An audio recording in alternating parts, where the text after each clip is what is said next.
수연아, 내 딸 수연아. 엄마 두고 어디로 간 거야? 지난 15년 세월, 저는 길을 잃은 아이처럼 딸 이름만 부르며 헤맸습니다. 사람들이 다 포기하라고 등을 돌릴 때도 저는 단 한순간도 딸을 잊은 적이 없었습니다. 엄마, 하고 환하게 웃으며 제 품에 안기던 제 딸의 모습이 아직도 눈앞에 선합니다. 그 고운 얼굴이, 그 따뜻한 온기가 아직도 손에 잡힐 듯한데 제 딸은 어디로 사라져버린 것일까요? 바람 부는 날이면 목소리가 들리는 듯했고 비 오는 날이면 딸이 추울까봐 가슴이 미어졌습니다.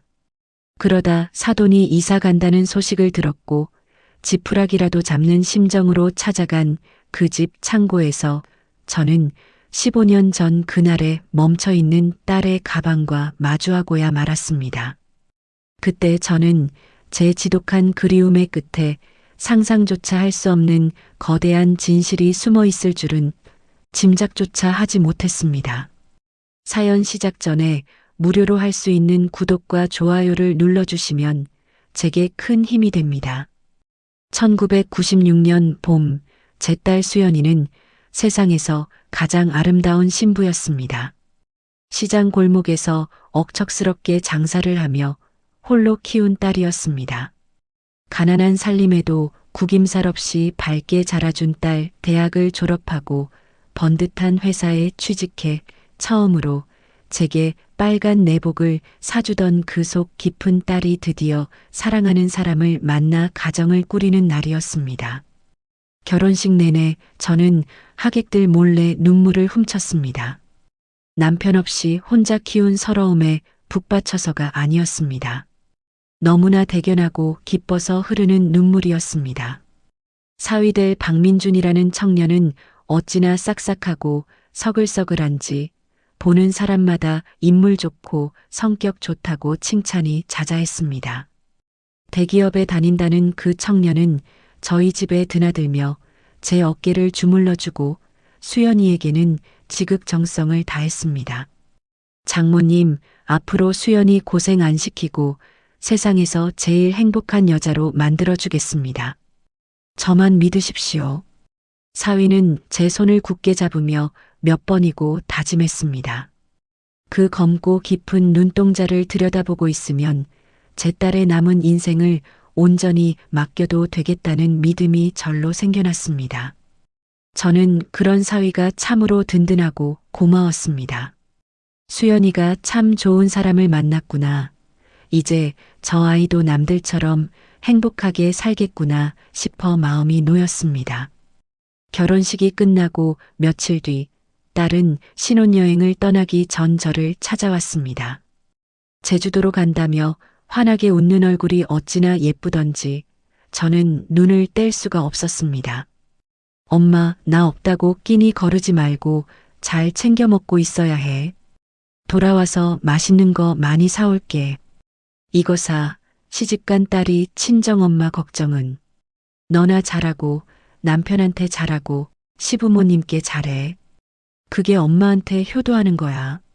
저는 애써 퉁명스럽게 말하며 딸의 손에 쌈짓돈 몇 푼을 쥐어주었습니다. 그런 저를 수연이는 꼭 껴안아 주었습니다. 엄마 냄새가 제일 좋다며 한참을 제 품에 얼굴을 묻던 딸. 그것이 제 딸의 온기를 느낀 마지막 순간이 될 줄이야. 그때는 정말 까맣게 몰랐습니다. 바로 그날 저녁이었습니다. 사위에게서 전화가 왔습니다. 장모님, 드릴 말씀이 있습니다. 지금 잠깐 댁으로 찾아뵈어도 될까요?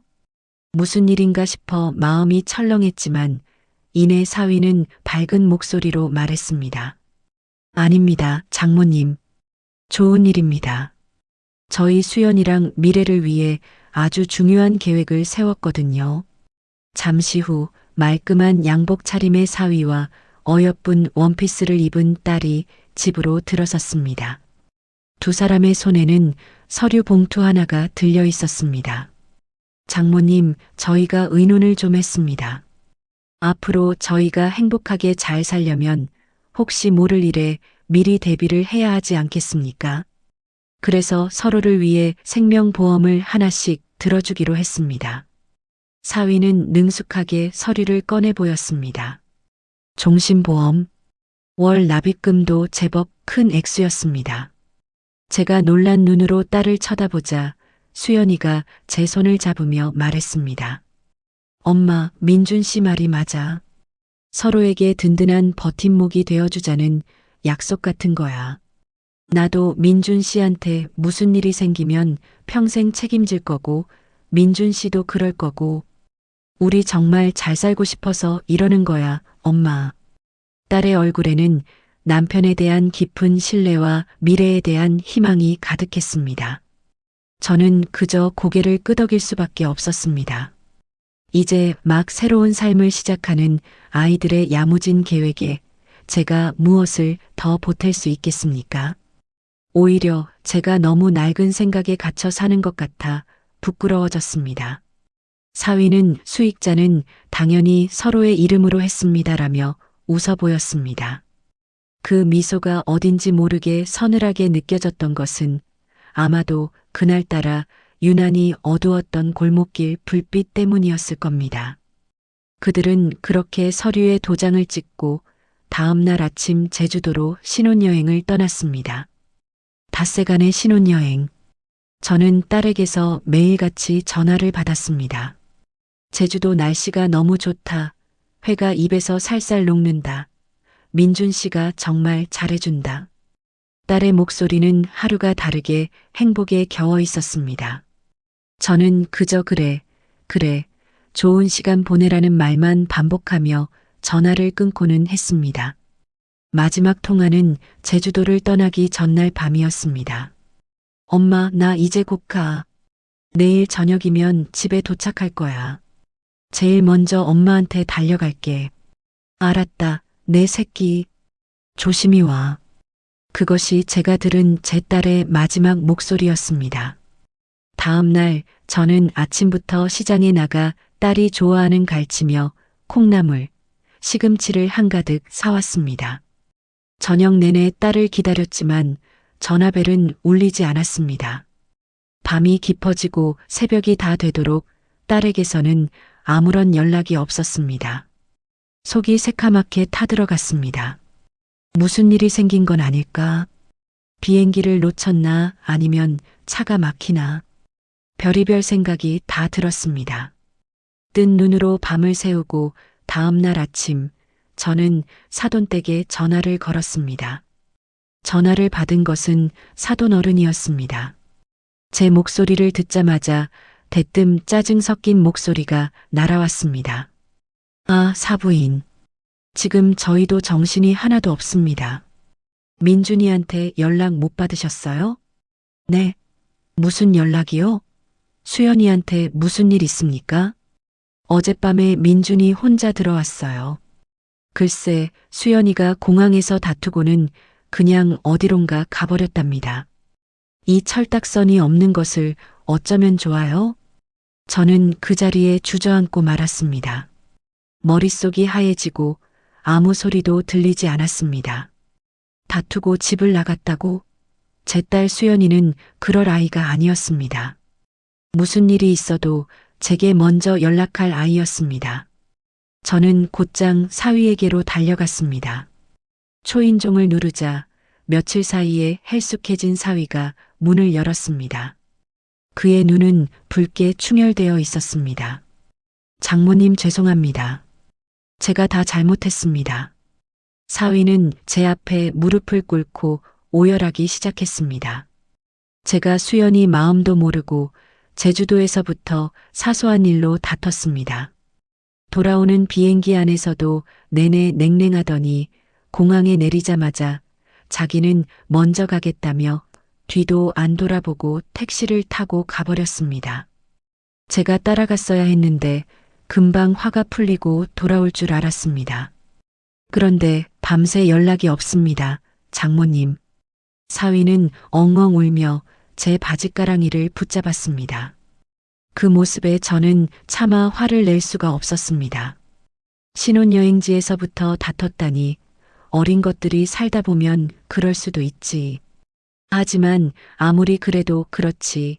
말 한마디 없이 사라져버린 딸이 야속하고 원망스러웠습니다. 일단 경찰에 신고부터 하게. 자네 휴대폰 줘봐.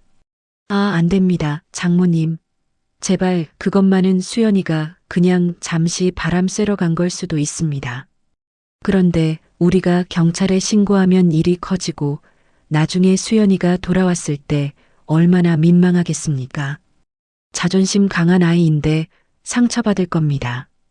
며칠만 더 기다려 보시죠. 제가 수연이 친구들한테도 연락해보고 갈 만한 곳은 다 찾아보겠습니다. 사위는 제 손을 잡고 애원했습니다. 그의 진심 어린 눈빛에 저는 또다시 마음이 약해지고 말았습니다. 그래, 제 딸 수연이는 자존심이 강한 아이였으니까. 신혼 초부터 부부 싸움했다고 동네방네 소문나면 얼마나 창피하겠습니까? 저는 사위의 말을 믿고 기다려보기로 했습니다. 하지만 하루가 지나고 이틀이 지나고 일주일이 지나도록 딸에게서는 아무런 소식이 없었습니다. 저는 더 이상 참을 수가 없어 경찰서로 달려갔습니다. 실종 신고를 접수했지만 경찰의 반응은 미지근했습니다. 어머님, 따님은 성인입니다. 남편이랑 다투고 집 나간 걸로 보이는데 이런 경우 대부분 며칠 안에 돌아옵니다. 저희가 할 수 있는 게 별로 없습니다. 가출인 전단지를 만들어주겠다는 말이 전부였습니다. 세상이 무너지는 것 같았습니다. 내 딸이 사라졌는데 모두가 너무나 태평했습니다. 저는 그날부터 생업도 포기하고 딸을 찾아 거리를 헤맸습니다. 전단지를 들고 수연이가 갈 만한 곳이라면 어디든 찾아다녔습니다. 하지만 딸의 흔적은 그 어디에서도 찾을 수 없었습니다. 시간이 흐를수록 저는 점점 지쳐갔습니다. 사위는 매일같이 저희 집에 와서 장모님, 오늘도 허탕입니다. 죄송합니다라며 고개를 떨구었습니다. 살이 쭉 빠지고 퀭해진 사위의 얼굴을 보면 차마 원망의 말을 쏟아낼 수도 없었습니다. 저놈도 속이 까맣게 타들어가겠지. 어쩌면 나보다 더 힘들지도 모르지. 그렇게 생각하며 오히려 사위를 위로했습니다. 사돈댁의 태도는 날이 갈수록 차가워졌습니다. 처음에는 걱정하는 척하더니 몇 달이 지나자 노골적으로 저를 원망하기 시작했습니다. 대체 딸 교육을 어떻게 시켰기에 신혼여행 다녀오자마자 남편을 버리고 집을 나갑니까? 우리 아들 인생만 망쳤어요. 사돈의 모진 말에 저는 가슴에 피멍이 들었습니다. 하지만 아무 대꾸도 할 수 없었습니다. 정말 제 딸이 스스로 떠난 것이라면 제가 무슨 할 말이 있겠습니까? 저는 죄인처럼 고개를 숙일 뿐이었습니다. 그렇게 희망도 원망도 슬픔도 무뎌져 갈 무렵이었습니다. 제 머릿속 한구석에서 떨쳐지지 않는 의문 하나가 싹트기 시작했습니다. 아무리 생각해도 이상했습니다. 제 딸 수연이는 절대 그럴 아이가 아니었습니다. 무슨 일이 있었다면 분명 저에게 먼저 연락했을 겁니다. 그리고 그날 밤 사위가 했던 말이 자꾸만 귓가에 맴돌았습니다. 경찰에 신고하면 일이 커지고 나중에 수연이가 돌아왔을 때 얼마나 민망하겠습니까? 왜 그렇게 신고를 말렸을까? 정말 수연이가 민망할까봐 그랬을까? 아니면 일이 커지면 안 되는 다른 이유라도 있었던 걸까? 꼬리에 꼬리를 무는 의심이 제 심장을 조여왔습니다. 하지만 저에게는 아무런 증거도 없었습니다. 그저 막연한 불안감과 의심뿐이었습니다. 저는 그저 하루하루 딸이 돌아오기만을 기다리는 것 말고는 아무것도 할 수 없었습니다. 시간은 그렇게 속절없이 흘러가고 있었습니다.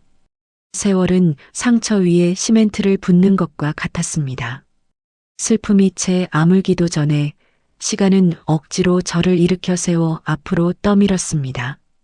딸이 사라지고 한 달, 2달 계절이 2번 바뀌는 동안 제 삶은 송두리째 무너져 내렸습니다.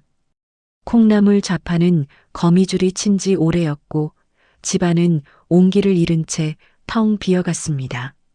제게 남은 것은 오직 딸의 사진 한 장과 가출인이라는 차가운 낙인이 찍힌 전단지 한 뭉치뿐이었습니다. 경찰서 문턱은 닳도록 드나들었지만 돌아오는 대답은 늘 같았습니다. 어머님, 저희도 최선을 다하고는 있습니다. 그런데 따님은 성인이시고 남편분 진술로는 다투고 나갔다고 하시니 저희가 강제로 수사할 권한이 없습니다. 단순 가출 사건에 이렇게 인력을 배치하는 것도 사실상 어렵습니다. 담당 형사는 귀찮다는 듯 볼펜 뚜껑만 만지작거렸습니다. 그들의 눈에 저는 그저 철없는 딸 때문에 유난 떠는 극성 엄마로밖에 보이지 않는 듯 했습니다. 책상 위에 놓인 수많은 사건 파일들 속에서 제 딸 수연이의 이름은 그저 수백 개의 까만 글씨 중 하나일 뿐이었습니다. 아무도 제 딸의 실종에 진심으로 귀 기울여주지 않았습니다. 결국 제가 직접 나서는 수밖에 없었습니다. 저는 딸의 사진을 박아 만든 전단지를 들고 거리로 나섰습니다. 시장 상인들에게, 길을 지나는 학생들에게, 버스 정류장에 앉은 노인들에게 저는 구겨질 대로 구겨진 제 자존심을 애써 펴보이며 전단지를 내밀었습니다. 혹시 이 아이 못 보셨습니까? 제 딸입니다. 키는 이만하고 눈이 아주 예쁜 아이입니다. 25살 이수연입니다. 사람들의 반응은 싸늘했습니다. 어떤 이는 벌레 보듯 손을 내저었고 어떤 이는 전단지를 받자마자 구겨서 길바닥에 버렸습니다. 시장 동료였던 옆가게 생선 장수 아줌마는 저를 딱하다는 듯 쳐다보며 말했습니다. 정숙 씨, 그만해. 시집간 딸이 남편이랑 싸우고 집 나간 걸 어쩌겠어. 요즘 젊은 애들 다 그렇다는데. 그러다 바람 좀 쐬고 나면 제 발로 들어오겠지. 사위만 딱하게 됐지, 뭐. 그 말은 비수처럼 제 가슴에 꽂혔습니다. 사위만 딱하게 됐지. 세상 모든 사람이 제 사위, 박민준을 동정했습니다. 신혼여행에서 돌아오자마자 아내가 사라져버렸으니 그만큼 기구한 팔자도 없다는 것이었습니다. 사위는 실제로 모든 사람이 동정할 만큼 가련한 남편의 역할을 완벽하게 해내고 있었습니다. 그는 일주일에 서너 번씩 꼬박꼬박 저희 집에 들러 반찬거리를 채워넣고 낡은 전등을 갈아주었습니다. 그리고는 퀭한 얼굴로 제 앞에 앉아 깊은 한숨을 내쉬곤 했습니다. 장모님, 오늘도 수연이 소식은 없었습니다. 대체 어디서 뭘 하고 있는 건지 제가 못나서 그렇습니다. 제가 조금만 더 잘했더라면 수연이가 저렇게까지 하지는 않았을 텐데. 그는 금방이라도 눈물을 쏟을 것처럼 눈시울을 붉혔습니다. 저는 그런 사위의 어깨를 두드리며 위로할 수밖에 없었습니다. 아닐세, 박서방. 자네 탓이 아닐세. 내 딸이지만 내가 속을 다 모르겠네. 그 속 없는 년이 어디 가서 고생하고 있을 걸 생각하면. 차마 말을 잇지 못하고 눈물을 흘리면 사위는 제 손을 맞잡고 함께 눈물을 글썽였습니다. 그 순간만큼은 저와 사위는 같은 슬픔을 나누는 유일한 동지처럼 느껴졌습니다. 하지만 밤이 되어 홀로 누우면 어김없이 의심의 벌레가 제 심장을 파고들었습니다. 정말 저 눈물이 진짜일까? 저 슬픔이 진심일까? 하루는 사위가 술에 잔뜩 취해 저희 집을 찾아왔습니다. 몸도 제대로 가누지 못하는 그를 부추겨 방에 눕히자 그가 술 기운에 넋두리를 쏟아내기 시작했습니다. 장모님, 저 수연이 없으면 못 삽니다. 사람들이 저보고 재수 없는 놈이라고 합니다. 결혼하자마자 마누라가 도망갔다고 그런데 저는 괜찮습니다. 수연이만 돌아오면 됩니다. 장모님, 우리 수연이 꼭 돌아오겠죠? 그렇죠? 그의 절절한 외침에 제 마음속 의심은 봄눈 녹듯 스르르 녹아내렸습니다. 그래, 내가 너무 나쁜 생각만 했구나. 저렇게 힘들어하는 아이를 의심하다니 내가 무슨 장모란 말인가. 저는 술에 취해 잠든 사위의 이마를 짚어주며 미안한 마음에 눈물을 훔쳤습니다. 시간은 그렇게 저의 의심을 비웃으며 무심하게 흘러갔습니다. 1년, 2년 딸이 사라진 지 3년째 되던 해였습니다. 이제 저는 더 이상 전단지를 돌리지 않았습니다. 기대를 버린 것이 아니었습니다. 더 이상 찾아갈 곳도 매달릴 사람도 없었기 때문입니다. 그저 매일 밤 딸의 사진을 붙잡고 기도하는 것만이 제가 할 수 있는 유일한 일이었습니다. 사위는 여전히 한 달에 한두 번씩 저를 찾아왔습니다.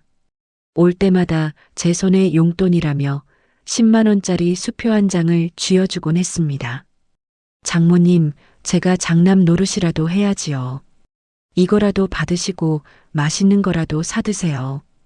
됐네, 박서방. 자네도 먹고 살기 팍팍할 텐데 뭘 이런 걸? 아닙니다. 수연이가 있었으면 저보다 더 했을 텐데요. 그는 늘 그렇게 제 딸의 이름을 입에 올리며 제 마음을 후벼 팠습니다.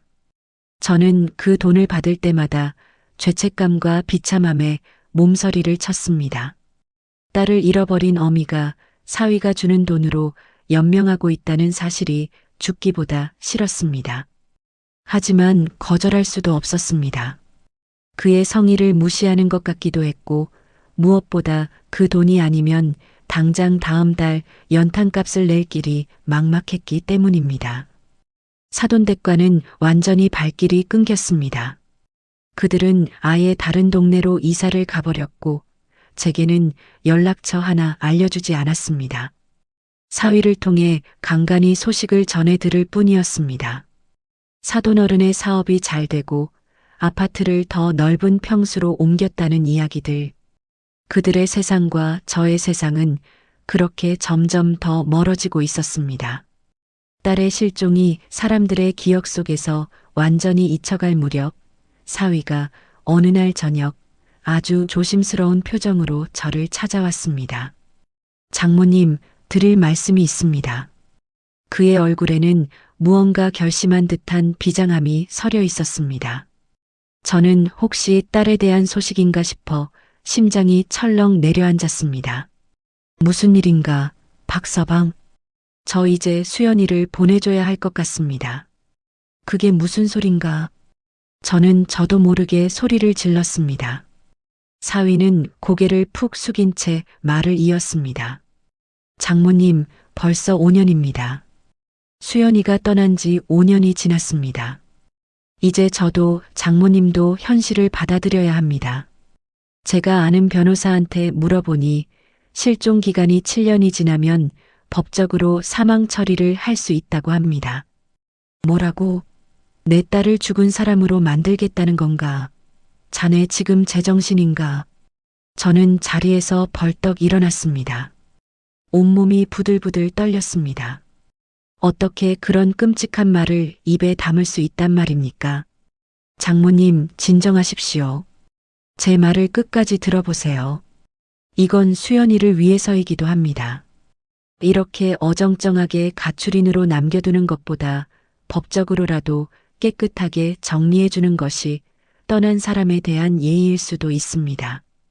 그리고 장모님 여생도 생각하셔야지요. 언제까지 이렇게 희망 고문만 당하며 사실 수는 없지 않습니까? 그의 말은 너무나 논리정연했고 심지어 저를 위하는 것처럼 들렸습니다. 저는 그 자리에서 아무 말도 하지 못하고 주저앉아 통곡했습니다. 내 딸이 살아 돌아올 거라는 마지막 희망의 끝마저 잘라내자는 사위의 말이 세상에서 가장 잔인한 사형 선고처럼 들렸습니다. 그날 이후 저는 사위의 얼굴을 보지 않았습니다. 그가 찾아와도 문을 열어주지 않았고 전화를 해도 받지 않았습니다. 그가 밉고 원망스러웠습니다. 어떻게 그런 생각을 할 수 있는지 그가 악마처럼 보였습니다. 하지만 시간은 또다시 그의 편이었습니다. 또다시 2년이라는 세월이 흘렀습니다. 딸이 사라진 지 꼬박 7년째 되던 해 법원에서 통지서 한 장이 날아왔습니다. 사위 박민준이 제 딸 이수연에 대한 실종 선고를 신청했다는 내용이었습니다. 저는 그 종이 한 장을 붙들고 밤새 울었습니다. 이제 정말 모든 것이 끝났다는 절망감이 제 온몸을 휘감았습니다. 저는 법정에 나가지 않았습니다. 아니, 나갈 수가 없었습니다. 제 입으로 제 딸의 죽음을 인정하고 싶지 않았습니다. 몇 달 뒤 실종 선고가 확정되었다는 소식을 전해 들었습니다. 제 딸 이수연은 이제 이 세상에 존재하지 않는 사람이 되었습니다. 서류상으로 완벽하게 사망한 것입니다. 저는 그날 이후로 모든 것을 놓아버렸습니다. 삶의 의미도 희망도 미래도 모두 사라졌습니다. 그저 하루하루 숨만 붙어 있는 송장처럼 살아갔습니다. 그렇게 세상과 담을 쌓고 지내던 어느 날 시장 동료였던 생선 장수 아줌마가 저희 집을 찾아왔습니다. 정숙 씨, 이게 무슨 꼴이야? 사람이 이렇게 살면 못 써. 그녀는 먼지 쌓인 방 안을 둘러보며 혀를 찼습니다. 그리고는 제 손을 덥석 잡으며 말했습니다. 놀라지 말고 들어. 박서방 말이야 재혼한대. 뭐라고요? 나도 오늘 아침에 들었어. 어떤 젊고 예쁜 여자랑 선봐서 날까지 잡았다나 봐. 정숙 씨한테는 아직 말 못한 모양인데 곧 찾아오지 않겠어? 저는 아무 말도 할 수가 없었습니다. 머릿속이 텅 비어버린 것 같았습니다. 재혼이라니. 제 딸이 죽은 사람 취급받은 지 1년도 채 되지 않았는데 어떻게 그럴 수가 있단 말입니까? 제 딸을 그렇게 사랑한다며 눈물 흘리던 그가 어떻게 벌써 다른 여자를 만날 수 있단 말입니까? 그동안 애써 외면하고 눌러왔던 의심이 독버섯처럼 다시 고개를 들었습니다. 어쩌면 처음부터 모든 것이 거짓이었을지도 모른다는 끔찍한 생각이 제 머리를 떠나지 않았습니다. 저는 세상에 완전히 홀로 남겨진 기분이었습니다. 아무도 내 편이 되어주지 않고 아무도 내 말을 믿어주지 않는 이 지독한 세상에 저는 그렇게 철저히 고립되어 가고 있었습니다. 박서방이 재혼을 한다고요? 생선 장수 아줌마의 말이 메아리처럼 귓가를 맴돌았습니다. 저는 며칠을 알아누웠습니다. 밥도 물도 넘기지 못했습니다. 심장이 갈기갈기 찢겨나가는 것 같았습니다. 제 딸 수연이는 이제 이 세상에 없는 사람이 되었는데 뼈 한 조각 찾지 못하고 서류 몇 장으로 존재가 지워져 버렸는데 그 아이의 남편이라는 자는 다른 여자와 웃고 떠들며 새로운 인생을 시작하려 한다는 사실을 도저히 받아들일 수가 없었습니다. 며칠 뒤 소문대로 사위가 저를 찾아왔습니다. 예전에 그 퀭하고 슬픔에 잠긴 얼굴이 아니었습니다. 좋은 옷을 차려입고 머리에는 기름까지 바른 낯선 남자가 서 있었습니다. 그의 얼굴에는 미안한 기색과 함께 어쩔 수 없다는 듯한 뻔뻔함이 동시에 서려 있었습니다. 장모님, 드릴 말씀이 있습니다. 저는 아무 말 없이 그를 노려보았습니다. 제 눈빛에 담긴 분노를 읽었는지 그는 헛기침을 몇 번 하더니 어렵게 입을 뗐습니다. 제가 새 출발을 하게 됐습니다. 새 출발? 네. 좋은 사람을 만났습니다. 장모님께 가장 먼저 말씀드리고 허락을 구해야 할 것 같아서. 허락이라니요. 기가 막혀서 말이 나오지 않았습니다. 제 딸이 죽은 지, 아니 법적으로 죽은 사람이 된 지 얼마나 지났다고 저런 말을 뻔뻔하게 내뱉을 수 있단 말입니까? 자네 제정신인가? 우리 수연이 보낸 지 얼마나 됐다고 벌써 자네 우리 수연이 사랑하긴 했나?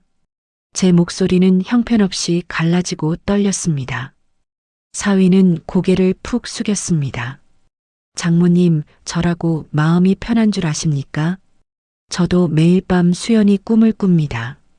하지만 저도 이제 살아야 하지 않겠습니까? 죽은 사람 때문에 산 사람까지 죽을 수는 없는 노릇입니다. 그리고 저희 부모님께서도 연세가 많으셔서 더 늦기 전에 제가 안정된 가정을 꾸리기를 바라십니다. 그는 모든 것을 죽은 제 딸과 늙은 부모의 탓으로 돌렸습니다. 정작 자신의 욕망은 교묘하게 숨긴 채 말입니다.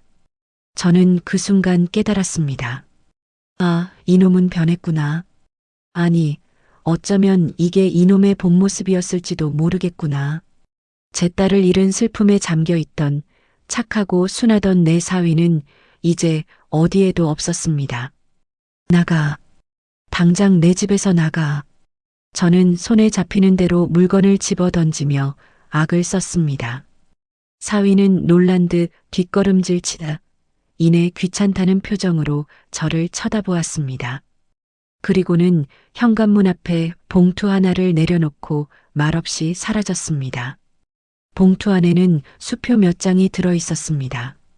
제 딸의 목숨값이라도 되는 것처럼 제 입을 막으려는 더러운 돈이었습니다. 저는 그 돈 봉투를 갈기갈기 찢어 그의 등 뒤에 던져버렸습니다. 2달 뒤 사위는 정말로 결혼식을 올렸습니다. 저는 그 결혼식에 가지 않았습니다. 아니, 갈 수가 없었습니다. 제 딸이 입었던 웨딩드레스가 아닌 다른 여자가 입은 하얀 드레스를 차마 볼 자신이 없었습니다. 대신 시장 동료를 통해 결혼식 소식을 전해 들었습니다. 아주 성대하고 화려한 결혼식이었다고 했습니다. 신부는 어리고 예뻤으며 사위의 얼굴에서는 웃음이 떠나질 않았다고 했습니다. 심지어 사돈댁은 하객들에게 아들이 마음고생 심했는데 이제라도 좋은 짝 만나 다행이라며 눈물까지 글썽였다고 합니다. 그날 밤 저는 소주 한 병을 병째 들이켰습니다. 취하지 않으면 견딜 수가 없었습니다. 눈을 감으면 행복하게 웃고 있는 사위와 새로운 신부의 모습이, 그리고 그 옆에서 쓸쓸하게 울고 있을 제 딸의 모습이 아른거려 미쳐버릴 것 같았습니다. 수연아, 미안하다. 엄마가 미안해. 내가 저런 놈인 줄도 모르고. 저는 텅 빈 방을 붙잡고 밤새 울부짖었습니다.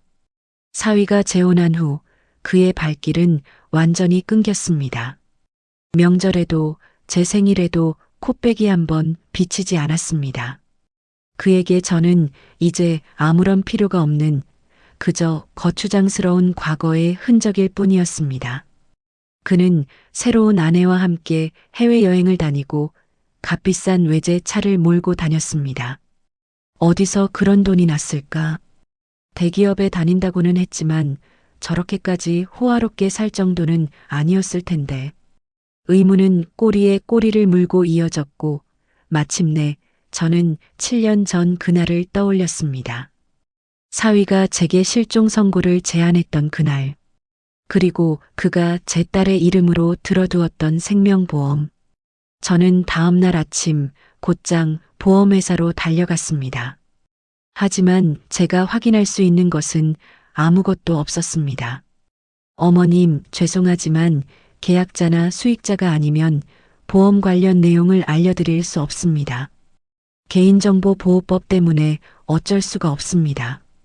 직원은 기계적인 목소리로 저를 돌려보낼 뿐이었습니다. 저는 허탈한 마음으로 발길을 돌려야 했습니다. 하지만 여기서 포기할 수는 없었습니다. 저는 수소문 끝에 작은 법률 사무소를 찾아갔습니다. 늙고 초라한 제 행색을 본 변호사는 처음에는 시큰둥한 반응을 보였습니다. 하지만 제 이야기를 듣는 동안 그의 눈빛은 점점 날카로워졌습니다. 사위분이 따님 실종 직후에 경찰 신고를 만료했다고요? 그리고 따님 명의로 사망보험금이 있었고요? 네, 변호사님. 신혼여행 가기 바로 전에 서로를 위해 들어주자고 해서. 보험금 액수는 얼마나 됩니까? 그건 저도 잘하지만 사위가 재혼하고 나서 갑자기 씀씀이가 해퍼진 걸 보면 적은 돈은 아니었을 겁니다. 변호사는 한참 동안 턱을 곤 채 생각에 잠기더니 조심스럽게 입을 열었습니다. 어머님, 제가 한번 알아보겠습니다. 합법적인 방법으로 보험금 지급 내역을 확인할 수 있는지 검토해 보겠습니다. 하지만 너무 큰 기대는 하지 마십시오. 이미 실종 선고까지 끝난 사건이라 뒤집기가 쉽지 않을 겁니다. 저는 그에게 몇 번이고 고개를 숙이며 감사 인사를 전했습니다. 아주 작은 불씨였지만 저는 그 불씨를 놓치고 싶지 않았습니다. 그날 이후로 저는 매일 변호사 사무실 근처를 서성였습니다. 혹시나 무슨 소식이 있을까 하루에도 몇 번씩 전화를 걸어 묻고 싶었지만 그를 재촉하는 것 같아 꾹 참았습니다. 그렇게 한 달이라는 시간이 지났습니다. 이제 그만 포기해야 하나 싶을 무렵 변호사에게서 연락이 왔습니다. 그의 목소리는 그 어느 때보다 무겁게 가라앉아 있었습니다. 어머님, 사무실로 한번 나오셔야겠습니다. 저는 한달음에 변호사 사무실로 달려갔습니다. 변호사는 제 앞에 서류 몇 장을 내려놓았습니다. 보험금 지급 내역서였습니다. 그리고 그 서류 가장 아래쪽에 적힌 숫자를 보는 순간 저는 숨을 쉴 수가 없었습니다. 지급액 25억 원. 25억 원. 제 딸의 목숨값이었습니다. 제 딸이 사라지고 7년 뒤 사위 박민준이 받아간 돈이었습니다. 온몸에서 피가 빠져나가는 느낌이었습니다. 손이 덜덜 떨려 서류를 제대로 잡을 수조차 없었습니다. 변호사님, 이게 정말입니까? 네, 어머님. 확인된 사실입니다. 사위부는 따님에 대한 실종 선고가 확정된 직후 이 돈을 수령했습니다. 25억 원. 평생 콩나물 장사만 해온 저에게는 상상조차 할 수 없는 거액이었습니다. 그놈은 제 딸의 목숨을 담보로 이 어마어마한 돈을 손에 쥐고 그 돈으로 젊은 여자와 재혼에 호의호식하고 있었던 것입니다. 그놈은 처음부터 이걸 노렸던 겁니다. 우리 수연이를 돈 때문에. 분노와 배신감에 눈앞이 캄캄해졌습니다.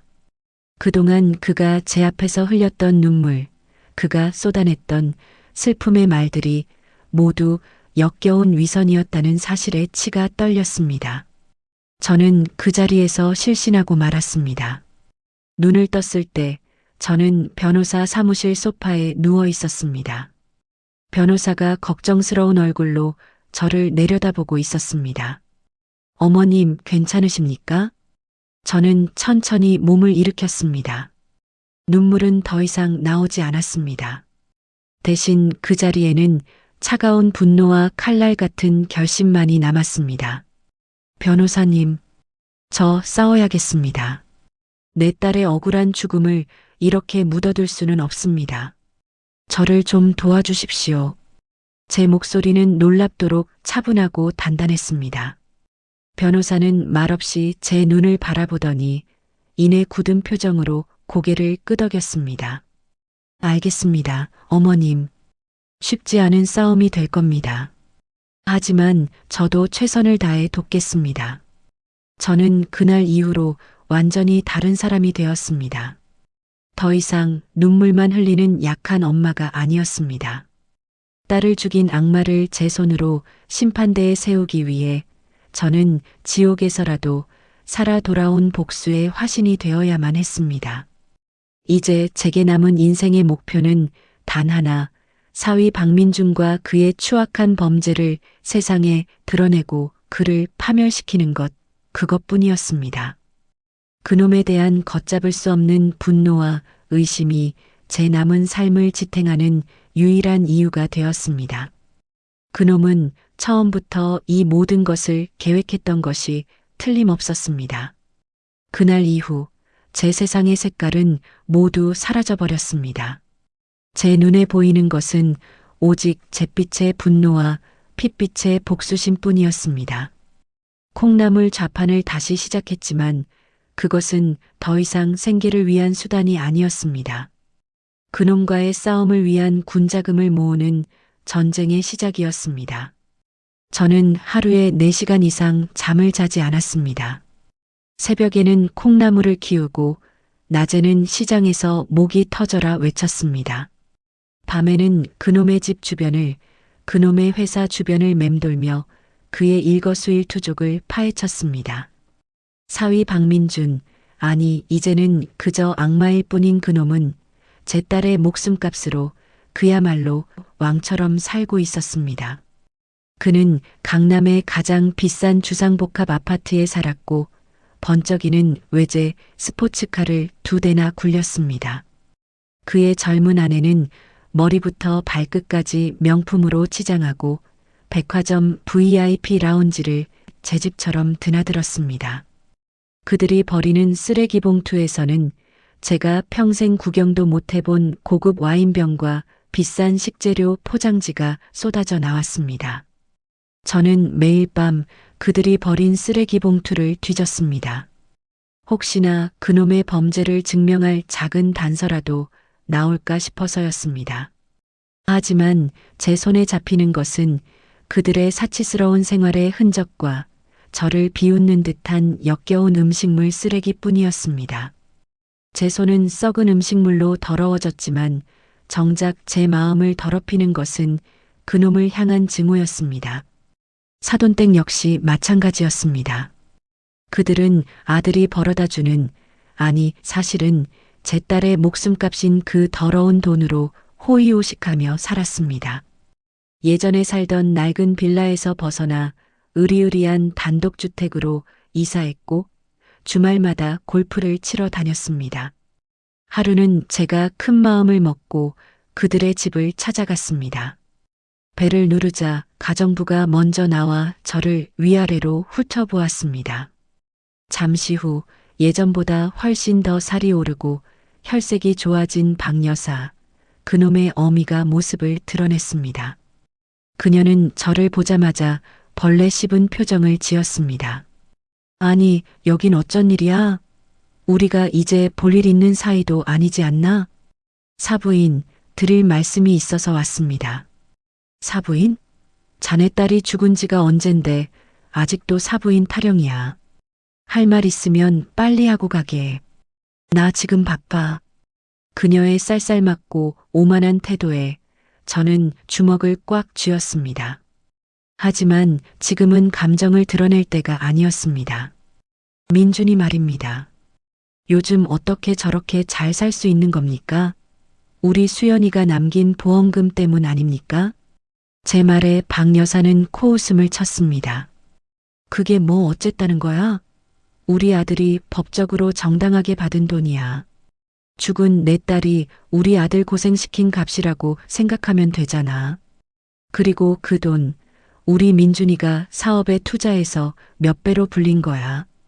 능력도 없는 내 딸이랑은 차원이 다르다고.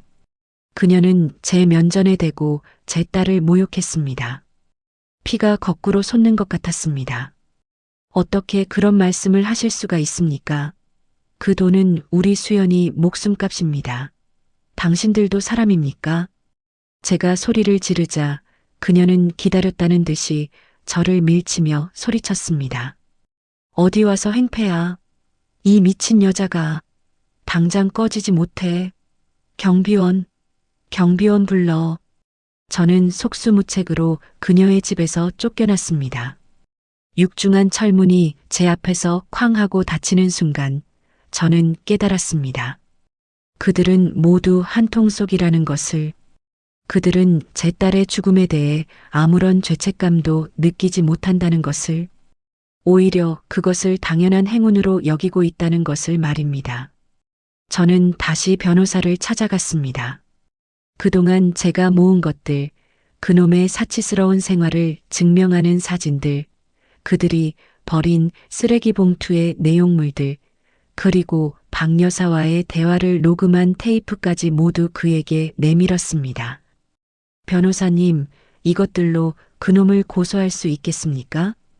변호사는 제가 내민 자료들을 한참 동안 말없이 살펴보았습니다.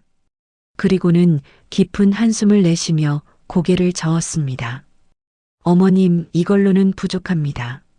사위분이 사치스러운 생활을 하는 것, 사돈의 태도가 뻔뻔한 것, 이런 것들은 모두 정황 증거일 뿐입니다. 그가 따님을 살해했다는 직접적인 증거가 될 수는 없습니다. 하지만 보험금이 있지 않습니까? 25억 원입니다. 이게 증거가 아니고 뭡니까? 물론 그 보험금은 강력한 범행 동기가 될 수 있습니다. 하지만 사위분은 이미 법원의 정당한 실종 선고를 통해 보험금을 수령했습니다. 절차상 하자가 없습니다.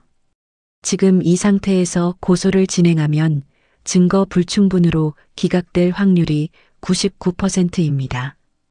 오히려 어머님께서 무고죄로 역고소를 당할 수도 있습니다. 변호사의 말은 차가운 현실이었습니다. 저는 거대한 벽 앞에 선 것처럼 막막하고 무력했습니다. 분노만으로는, 의심만으로는 그놈을 심판대에 세울 수 없었습니다.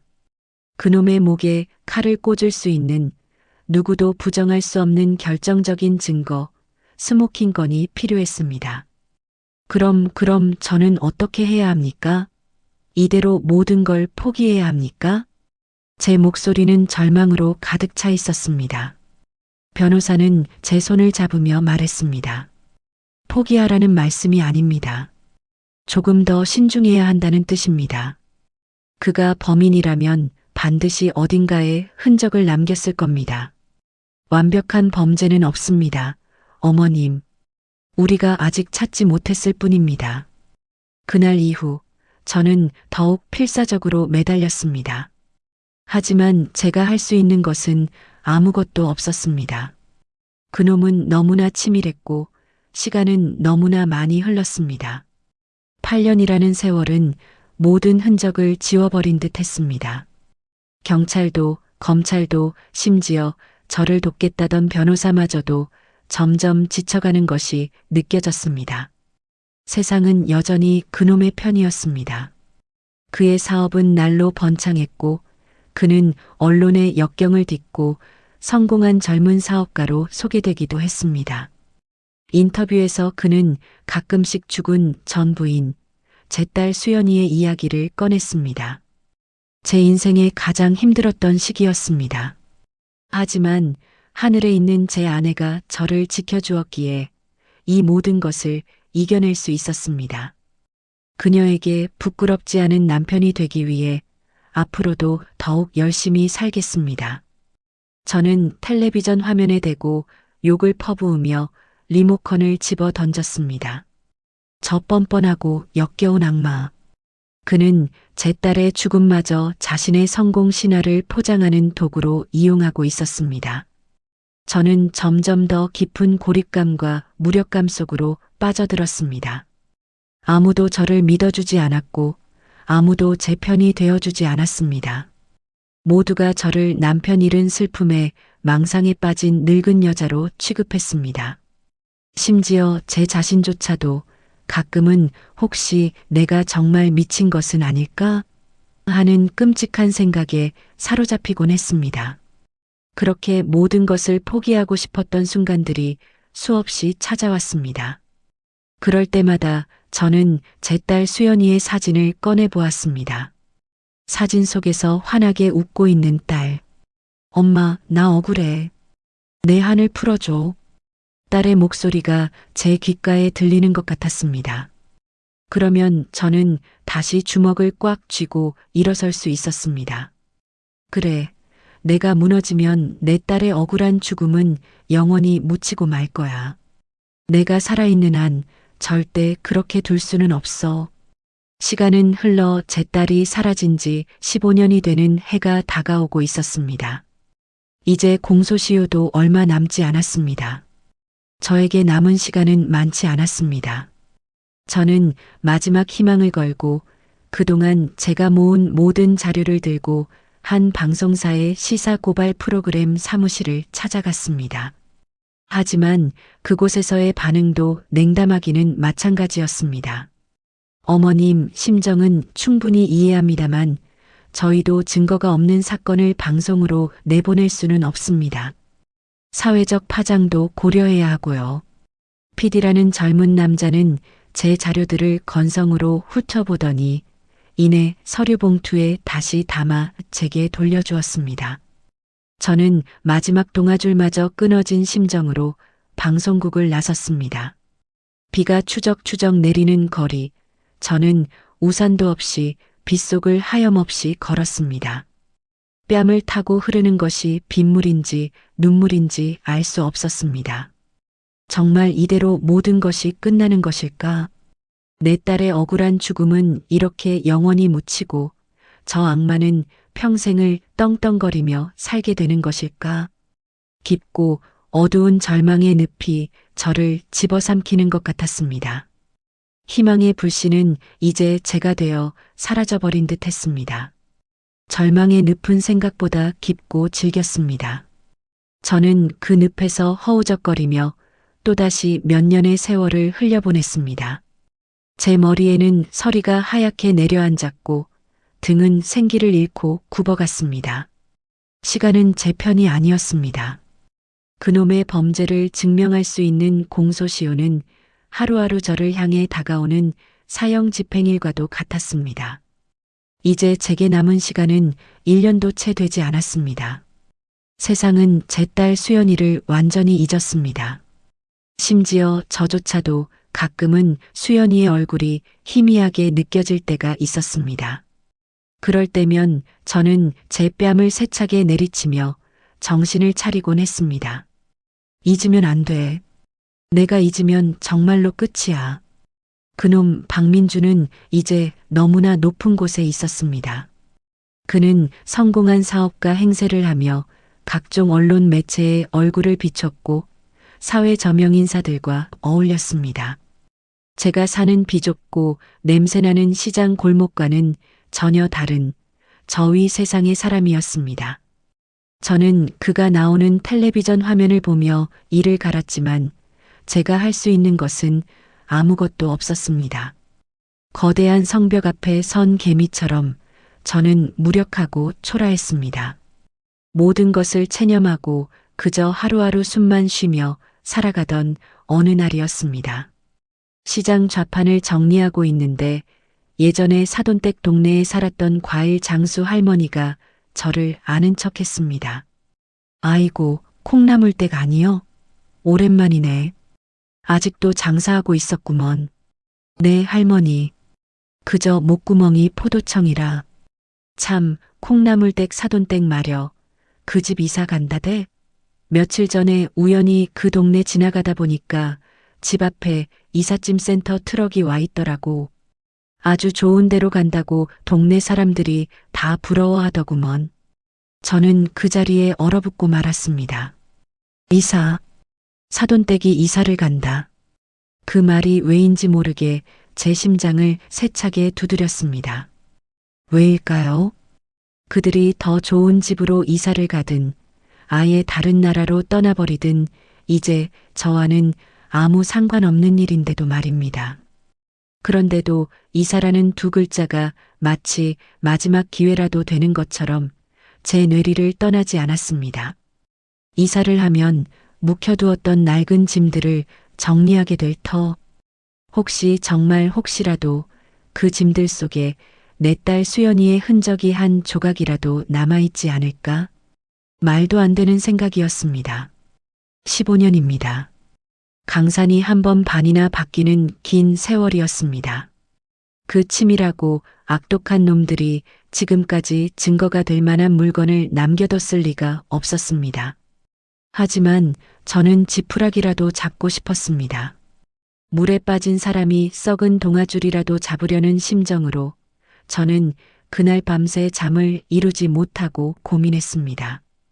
다음 날 아침 저는 떨리는 손으로 수화기를 들었습니다. 수년 만에 처음으로 제가 먼저 그놈에게 전화를 거는 것이었습니다. 신호음이 몇 번 울리고 여전히 거만하고 차가운 그의 목소리가 들려왔습니다. 여보세요. 나일세, 박서방.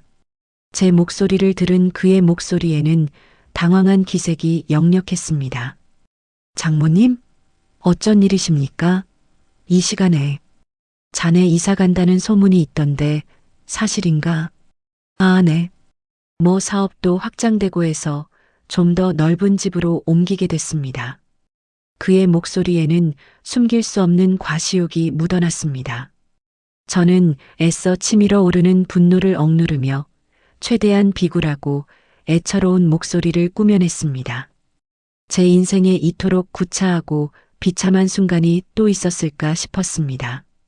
저박서방, 내가 염치 없는 부탁인 줄은 아는데 혹시 자네 집에 우리 수연이 물건 남은 거라도 있으면 내가 좀 가져가면 안 될까? 사진 한 장이라도 좋고 옷까지 하나라도 좋아. 우리 딸 흔적이라도 좀 품고 살고 싶어서 그러네. 저는 제발 제 연기가 통하기를 바라며 숨을 죽였습니다. 수화기 너머로 잠시 침묵이 흘렀습니다. 그 짧은 순간이 제게는 영원처럼 길게 느껴졌습니다. 이대로 전화를 끊어버리면 어쩌나, 욕을 퍼부으면 어쩌나, 심장이 터질 것 같았습니다. 잠시 후 그가 피식 웃는 소리가 들려왔습니다. 저를 비웃는 아주 경멸에 찬 웃음소리였습니다. 장모님도 참, 아직도 미련을 못 버리셨습니까? 그게 벌써 15년 전 일입니다. 수연이 물건 같은 게 남아있을 리가 있겠습니까? 그래도 혹시 모르지 않나? 창고 같은 데라도 한번. 창고라 글쎄요. 그는 잠시 생각에 잠기는 듯 했습니다. 그리고는 제게는 너무나 뜻밖의 대답을 내놓았습니다. 하긴 창고에 예전에 쓰던 잡동사니들이 좀 있긴 합니다. 제가 바빠서 일일이 확인은 못 해봤는데. 그럼 그렇게 하시죠. 내일 오전에 저희 집으로 한번 오십시오. 이삿짐 싸기 전에 가져가실 게 있는지 한번 보시지요. 괜히 나중에 딴소리 마시고 이번에 다 정리해 가십시오. 저는 제 귀를 의심했습니다. 너무나 쉽게 허락이 떨어졌습니다. 그는 저를 완전히 무시하고 있었습니다. 15년이라는 세월 동안 아무것도 하지 못한 늙고 무력한 장모. 이제 와서 뭘 어쩔 수 있겠냐는 오만함이 그의 목소리에 가득했습니다. 그는 제가 자신의 범죄를 파헤치리라고는 꿈에도 생각하지 못하는 것이었습니다. 오히려 불쌍한 늙은이의 마지막 소원 하나 들어준다는 듯한 시혜적인 태도였습니다. 고맙네. 박서방 정말 고맙네. 저는 감격에 겨워 목이 맨 소리를 냈습니다.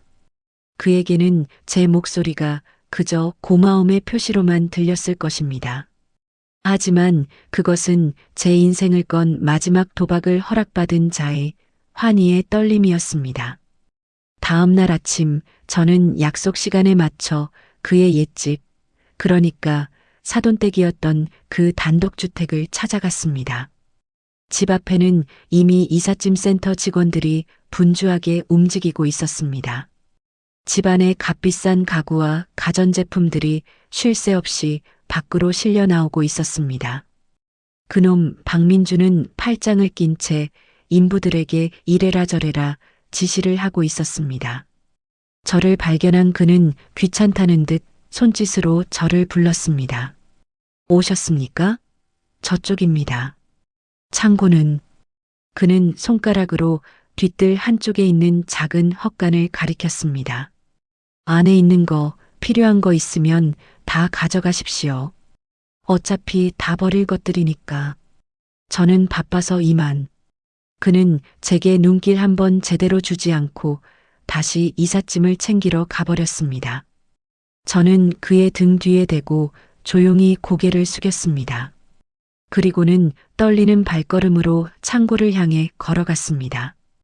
삐걱거리는 낡은 나무 문을 열자 퀴퀴한 먼지 냄새가 코를 찔렀습니다. 창고 안은 수년간 한 번도 정리하지 않은 듯 온갖 잡동사니들로 가득 차 있었습니다. 녹슨 자전거, 낡은 선풍기, 먼지 쌓인 책들. 과연 이런 곳에 무언가 남아 있을까? 희망이 절망으로 바뀌려는 순간이었습니다. 저는 창고 구석구석을 미친 듯이 뒤지기 시작했습니다. 손과 얼굴이 먼지로 시커멓게 변하는 것도 아랑곳하지 않았습니다. 상자를 열어보고 괴짝을 뒤집어 엎었습니다. 하지만 제 딸 수연이의 흔적은 어디에도 보이지 않았습니다. 땀과 먼지로 범벅이 된 채 저는 그 자리에 주저앉고 말았습니다. 역시 헛된 기대였나. 그렇게 모든 것을 포기하고 돌아서려던 순간이었습니다. 낡은 장롱 뒤 거미줄이 칭칭 감긴 어두운 구석에 놓여있는 낯익은 물건 하나가 제 눈에 들어왔습니다. 심장이 멎는 것 같았습니다. 그것은 제 딸 수연이의 신혼여행 가방이었습니다. 제가 결혼 선물로 사주었던 연보라색의 예쁜 가방. 가방 한쪽에는 제가 직접 달아주었던 작은 토끼 인형 열쇠고리가 그대로 매달려 있었습니다. 저는 비틀거리는 걸음으로 가방을 향해 다가갔습니다. 손을 뻗어 가방을 만지는 순간 15년 전 딸의 온기가 제 손끝에 전해지는 것 같았습니다. 저는 그 가방을 부둥켜 안고 소리 없이 오열했습니다. 찾았다, 드디어 찾았다. 내 딸의 흔적을. 가방은 자물쇠로 굳게 잠겨 있었습니다. 하지만 상관없었습니다. 이 가방 안에 무엇이 들어있든 이것은 15년 만에 제게 찾아온 유일한 희망이었습니다. 저는 주변의 시선을 피해 마치 세상에서 가장 귀한 보물을 훔쳐나오는 사람처럼 그 가방을 품에 꼭 껴안고 창고를 빠져나왔습니다.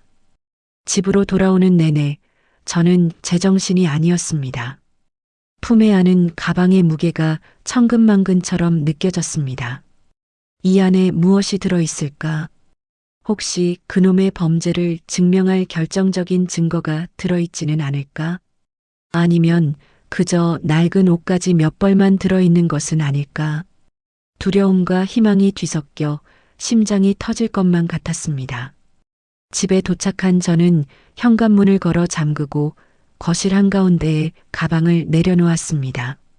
그리고는 공구함에서 망치를 꺼내 들었습니다. 15년의 세월을 뛰어넘어 마침내 판도라의 상자를 여는 순간이었습니다. 쾅! 둔탁한 소리와 함께 녹슨 자물쇠가 부서져 나갔습니다. 저는 떨리는 손으로 천천히 가방을 열기 시작했습니다. 제 지독한 그리움의 끝에 상상조차 할 수 없었던 거대한 진실이 저를 기다리고 있었습니다.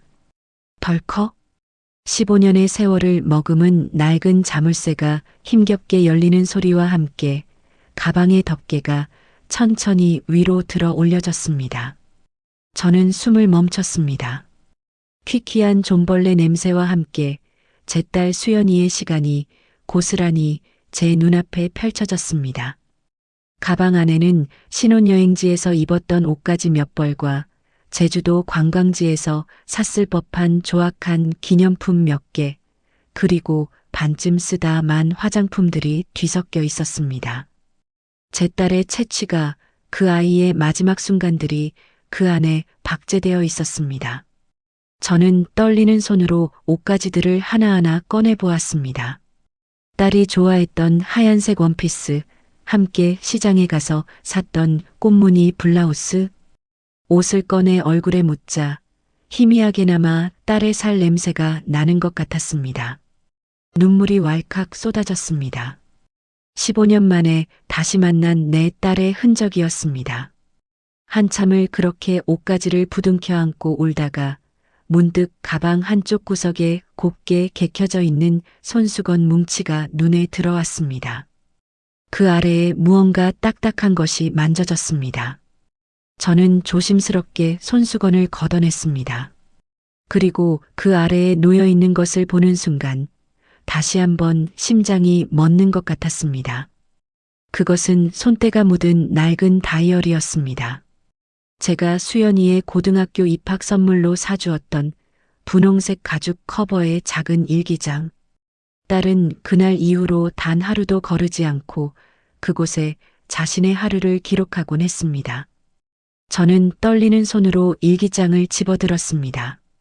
커버를 넘기자 익숙한 제 딸의 동글동글한 글씨가 눈에 들어왔습니다. 1996년 4월 20일. 날씨 세상에서 가장 맑음. 드디어 결혼. 나는 세상에서 가장 행복한 여자다.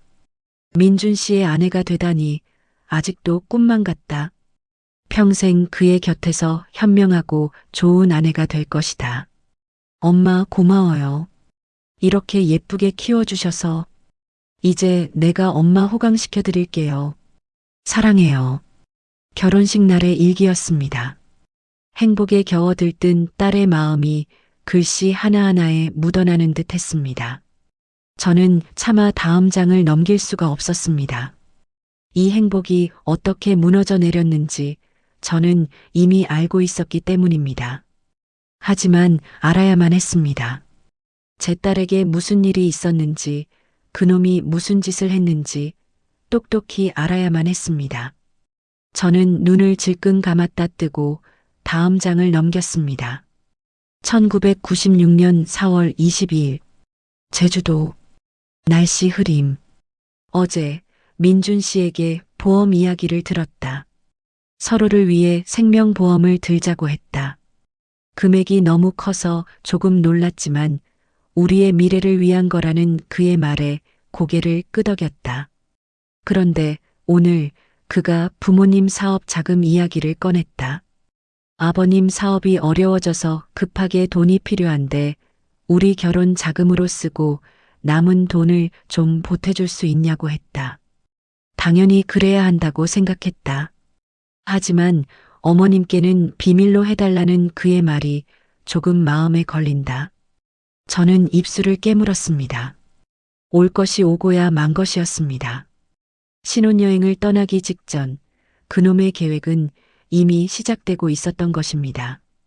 저는 마른 침을 삼키며 다음 장으로 넘어갔습니다. 일기의 날짜는 신혼여행 첫날이었습니다. 1996년 4월 24일. 제주도 첫날. 날씨 비. 민준 씨가 아침부터 조금 이상하다.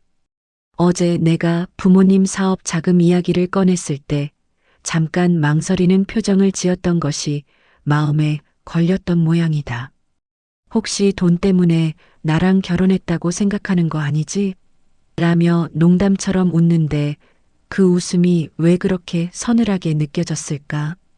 하루 종일 나를 위해 애쓰는 모습에 금방 마음이 풀렸지만 마음 한구석에 남은 작은 가시가 자꾸만 나를 찔렀다. 1996년 4월 25일. 제주도 둘째 날. 날씨 폭풍 후. 끔찍한 밤이었다. 저녁을 먹고 호텔로 돌아왔는데 민준 씨가 술에 취해 들어왔다. 그리고는 다짜고짜 내게 소리를 지르기 시작했다. 내가 자기 집안을 무시하냐는 것이었다. 내가 결혼 전에 모아두었던 적금 통장을 보고는 그걸 왜 자기한테 미리 말하지 않았냐고 윽박질렀다. 너 나 몰래 딴 주머니 차고 있었던 거냐? 그의 눈빛은 내가 알던 다정한 민준 씨의 눈빛이 아니었다. 낯선 짐승의 눈빛이었다. 무서워서 아무 말도 못하고 있는데 그가 내 뺨을 내리쳤다. 순식간에 일어난 일이었다. 나는 바닥에 쓰러져 한참을 울었다. 그는 미안하다며 나를 끌어안았지만 나는 조금도 위로가 되지 않았다. 여기가 지옥 같다. 저는 더 이상 읽어 내려갈 수가 없었습니다. 숨이 막히고 온몸이 떨려왔습니다. 내 딸이, 내 금쪽 같은 딸이 신혼여행지에서 그런 끔찍한 일을 당하고 있었다니. 저는 일기장을 부둥켜 안고 짐승처럼 울부짖었습니다. 내가 왜 몰랐을까? 전화기 너머로 들려오던 그 밝은 목소리 뒤에 이런 아픔을 숨기고 있었을 줄이야. 엄마라는 사람이 되어서 내 딸의 고통을 조금도 알아채지 못했다니. 제 자신이 원망스러워 죽을 것만 같았습니다. 한참을 울다 저는 다시 눈물을 닦고 일기장을 펼쳤습니다. 알아야 했습니다. 끝까지. 1996년 4월 26일. 제주도 셋째 날. 날씨 맑은 뒤 흐림. 어제 일은 꿈이었던 것처럼 민준 씨는 다시 예전의 다정한 모습으로 돌아왔다. 그는 내게 용서를 빌고 다시는 그러지 않겠다고 약속했다. 비싼 목걸이를 사주며 내 기분을 풀어주려고 애썼다. 그의 노력에 마음이 조금 풀리는 것 같기도 했다. 그래, 살다 보면 싸울 수도 있는 거지. 내가 너무 예민하게 생각하는 걸지도 몰라. 하지만 밤이 되어 그가 잠든 얼굴을 보고 있으면 문득문득 어젯밤의 그 짐승 같은 눈빛이 떠올라 잠을 이룰 수가 없다. 엄마가 보고 싶다. 1996년 4월 27일. 제주도 마지막 밤. 날씨 알 수 없음. 모든 것이 끝났다. 이 결혼은 잘못되었다.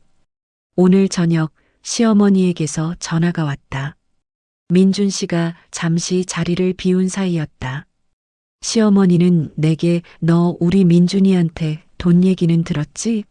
내일까지 1억 원만 보내라.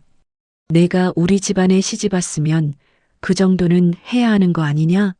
라고 말했다. 너무나 당당하고 차가운 목소리였다. 내가 그런 돈은 없다고 하자 그녀는 비웃으며 말했다. 내 앞으로 들어놓은 보험금이 얼만데 그 돈이 없어? 민준이가 괜히 너 같은 애랑 결혼한 줄 알아? 그 말을 듣는 순간 온몸의 피가 차갑게 식는 것 같았다. 모든 것이 계획된 것이었다.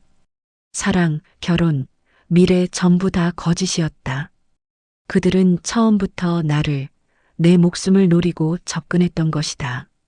민준 씨가 돌아왔고 나는 그에게 모든 것을 따져 물었다.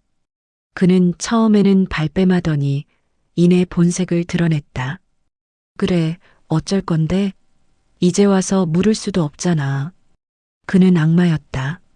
나는 당장 이혼하겠다고 소리쳤다. 그러자 그가 내 머리채를 잡고 벽으로 밀쳤다. 내 소나기에서 벗어날 수 있을 것 같아? 지금 나는 화장실에 숨어서 이 일기를 쓰고 있다. 문 밖에서 그가 계속해서 문을 두드리고 있다. 엄마, 나 너무 무서워. 나 여기서 살아나갈 수 있을까? 엄마, 보고 싶어. 거기까지가 일기장의 마지막 기록이었습니다. 그 뒤로는 아무것도 적혀 있지 않은 텅 빈 백지만이 이어졌습니다. 저는 일기장을 손에 쥔 채 망연자실하게 앉아 있었습니다. 온몸이 사시나무처럼 떨리고 이가 딱딱 부딪혔습니다. 제 딸 수연이는 그 낯선 신혼여행지의 호텔방에서 공포에 떨며 마지막 순간을 맞이했던 것입니다. 그리고 저는 아무것도 모른 채 내일 돌아올 딸을 위해 생선 반찬이나 만들고 있었던 것입니다. 으아악. 저는 목이 찢어져라 비명을 질렀습니다. 가슴을 치고 머리를 쥐어뜯었습니다. 분노와 슬픔과 죄책감이 뒤섞여 저를 미치게 만들었습니다. 그놈을, 그 악마 같은 놈을 당장 찾아가 갈기갈기 찢어 죽이고 싶었습니다. 한참을 그렇게 울부짖다 문득 일기장 사이에서 툭 하고 떨어지는 작은 물건을 발견했습니다. 작은 카세트 테이프였습니다. 음악 테이프라고 적힌 낡은 라벨이 붙어 있었습니다. 신혼여행지에서 들으려고 가져갔던 것일까? 저는 무심코 테이프를 집어들었습니다. 그런데 테이프 한쪽 구석에 제 딸의 글씨로 아주 작게 무언가 적혀 있었습니다.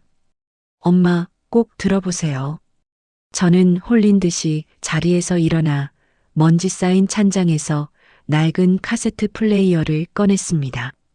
더 이상 쓸 일이 없을 거라 생각했던 제 딸이 학생 때 쓰던 낡은 물건이었습니다. 저는 떨리는 손으로 테이프를 넣고 재생 버튼을 눌렀습니다. 치직거리는 소음과 함께 테이프가 돌아가기 시작했습니다. 잠시 후 테이프 안에서 끔찍한 진실의 목소리가 흘러나오기 시작했습니다. 치직거리는 소음 너머로 제 딸 수연이의 흐느끼는 목소리가 희미하게 들려왔습니다. 엄마 나 너무 무서워. 테이프에서 흘러나오는 딸의 목소리는 15년이라는 세월을 뛰어넘어 제 심장을 그대로 관통했습니다. 그것은 전화기 너머로 들려오던 그 명랑하던 목소리가 아니었습니다. 죽음의 공포 앞에서 마지막으로 엄마를 찾는 가냘프고 절박한 동물의 비명이었습니다. 시끄러워. 닥치지 못해. 곧이어 그놈의 목소리가 고막을 찢을 듯이 울려 퍼졌습니다. 그 목소리는 제가 알던 다정하고 서글서글한 박서방의 목소리가 아니었습니다. 욕망과 분노로 이성을 잃은 날 것 그대로의 악마의 목소리였습니다. 내가 감히 나를 배신해? 이 모든 게 누굴 위해 한 건데? 너랑 나 우리 잘 살아보자고 한 거잖아. 그런데 내가 감히 경찰에 신고를 해? 이혼을 해? 그건 사랑이 아니잖아. 이건 사기야, 범죄라고. 당신은 처음부터 돈 때문에, 내 보험금 때문에 나한테 접근한 거잖아. 제 딸은 마지막 힘을 다해 소리치고 있었습니다. 그 목소리에는 공포와 함께 배신당한 사랑에 대한 처절한 분노가 담겨 있었습니다. 그래, 맞아. 내 그 잘난 목숨값 25억. 그거면 우리 가족 평생 먹고 살아. 내년 하나 없어진다고 세상이 바뀌는 것도 아닌데 뭘 그렇게 억울해해. 악마 당신은 악마야. 악마? 그래, 내가 악마다. 그런데 어쩌나. 넌 이제 그 악마 소나기에서 절대 못 벗어나. 얌전히 내 말 들었으면 좋았잖아. 그냥 모른 척 조용히 살아주기만 했으면 됐잖아. 왜 이를 이 지경으로 만들어? 퍽! 하는 둔탁한 소리가 들려왔습니다. 그리고 이어지는 제 딸의 고통스러운 비명. 저도 모르게 안 돼. 라고 소리치며 카세트 플레이어를 붙잡았습니다. 제발, 제발 멈춰줘. 더 이상 듣게 하지 말아줘. 하지만 테이프는 멈추지 않고 그날의 지옥을 제 눈앞에 생생하게 펼쳐 보였습니다. 살려주세요, 제발. 살려달라고? 이제 와서? 이미 늦었어. 넌 너무 많은 걸 알아버렸거든. 넌 죽어야 돼. 그래야 내가 살아. 내 엄마한테는 그래. 부부 싸움하고 집 나갔다고 해야겠다. 요즘 젊은 사람들 신혼 때 많이들 그런다잖아. 아무도 의심 안 할 거야. 내가 평소에 얼마나 자존심 강하고 제멋대로인 년이었는지 내가 사람들한테 잘 설명해 줄게. 모두가 널 욕하고 불쌍한 나를 동정하게 될걸? 하하. 그놈은 미친 사람처럼 웃어댔습니다. 그 웃음소리는 제 뼛속까지 파고드는 것 같았습니다. 이어서 무언가 질질 끌리는 소리, 딸의 희미한 신음소리, 그리고 풍덩하는 섬뜩한 물소리와 함께 테이프는 그대로 끊겼습니다. 저는 한동안 그 자리에 못 박힌 듯 앉아 있었습니다. 15년간 저를 괴롭혔던 모든 의문의 조각들이 그날의 끔찍한 진실이 하나의 완벽한 그림으로 맞춰지는 순간이었습니다. 제 딸 수연이는 가출한 것이 아니었습니다. 그 악마 같은 놈에게 무참히 살해당한 것이었습니다. 제주도의 어느 차가운 바다에 그렇게 흔적도 없이 버려졌던 것입니다. 그리고 그놈은 제 딸의 시신조차 찾지 못하게 한 뒤 치밀한 연기로 지난 15년간 저를 포함한 세상 모든 사람을 완벽하게 속여왔던 것입니다. 그가 흘렸던 눈물, 그가 내뱉었던 슬픔의 말들, 저를 위하는 척했던 모든 행동이 전부 다 25억 원이라는 제 딸의 목숨값을 손에 쥐기 위한 역겨운 연극이었습니다. 수연아, 내 딸아. 저는 바닥에 쓰러져 통곡했습니다. 눈물은 강물처럼 흘러내렸지만 가슴 속에서 타오르는 불길은 조금도 식지 않았습니다. 미안함과 죄책감, 그리고 그놈을 향한 사리가 뒤섞여 제 온몸을 집어삼켰습니다. 내가 왜 진작 알지 못했을까? 왜 그놈의 거짓 눈물에 속아 넘어갔을까? 내 딸이 그렇게 고통스럽게 죽어가고 있을 때 나는 대체 어디서 무얼 하고 있었단 말인가. 하지만 이제 와서 후회하고 좌절할 시간은 없었습니다. 제 딸이 목숨과 맞바꿔 남긴 이 마지막 증거. 이 일기장과 카세트 테이프는 그 악마의 숨통을 끊을 수 있는 유일한 칼날이었습니다. 저는 눈물을 닦고 자리에서 일어났습니다. 더 이상 약한 엄마는 없었습니다. 제 눈에는 피눈물과 함께 지옥불보다 더 뜨거운 복수심이 타오르고 있었습니다. 저는 일기장과 테이프를 품에 소중히 안고 곧장 변호사 사무실로 달려갔습니다. 밤늦은 시간이었지만 변호사는 제 전화를 받고 한 걸음에 달려 나와 주었습니다. 사무실에 들어서자마자 저는 그의 앞에 일기장과 테이프를 내려놓았습니다. 변호사님 찾았습니다.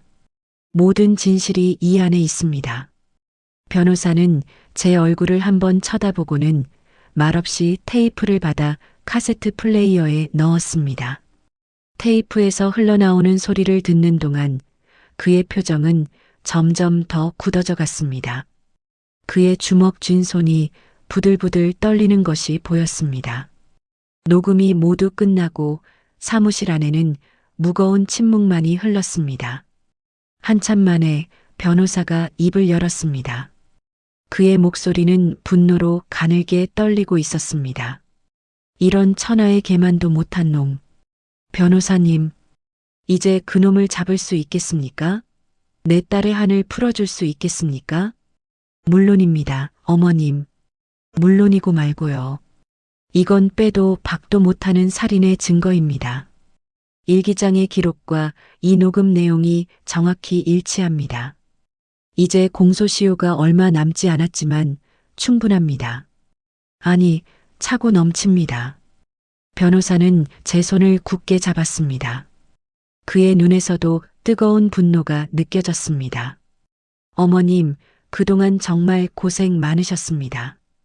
이제 이 싸움 제가 마무리하겠습니다. 저놈뿐만 아니라 이 범죄를 묵인하고 동조한 그의 가족들까지 단 한 놈도 빠져나가지 못하게 할 겁니다.